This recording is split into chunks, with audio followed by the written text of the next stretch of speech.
Hello everyone, today we're gonna question to ourselves how cells are made, and by that we're gonna talk about endosymbiosis theory. Endosymbiosis theory by Lynn Margulis.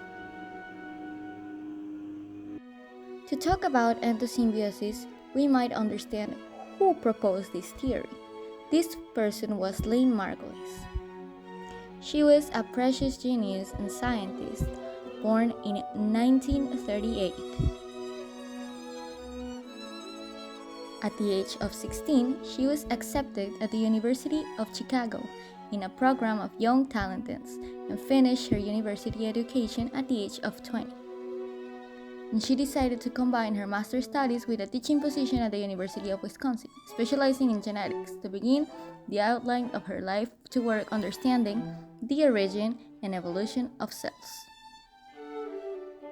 Lynn Margulis started to work with rescued text forgotten by the scientific community, something that already denotes a rebellious attitude that would accompany her for the rest of her career. She began her research publishing on genetics, starting to work in Massachusetts, where she would spend the rest of her life. In Massachusetts, she started to work in the University of Boston, where she developed one of her greatest contributions to scientists and one of the biggest ideas in the world, the theory of endosymbiosis. This theory defends that eukaryotic cells are the more complex cells and arise as a result of the fusion of several simple prokaryotic cells, and that in successive incorporations they created new organisms that were a fundamental step in the creating of life as we know it, basically like Pac-Man, who ate a bunch of little phantoms and started to grow and develop itself, just like the eukaryotic cell. One good example of this is the mitochondria, an aerobic bacteria that was able to use oxygen in aerobic cellular respiration, just like you do with your own lungs.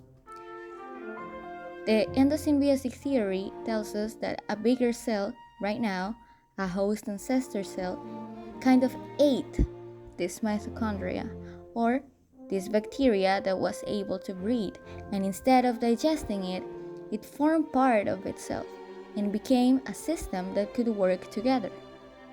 The mitochondria still breathing and becoming part of the ancestor host cell. The same thing happened with other type of cells, just like plant diet cells. In this case, switching the mitochondria for the chloroplast, the one who's in charge of photosynthesis on plants. I know this theory seems about right, but at the moment, it was very rejected by multiple scientists. Multiple scientist magazines rejected the theory, not allowing Lynn Margulis to be able to actually express the theory to the world, until the Journal of Theoretical Biology decided to publish it.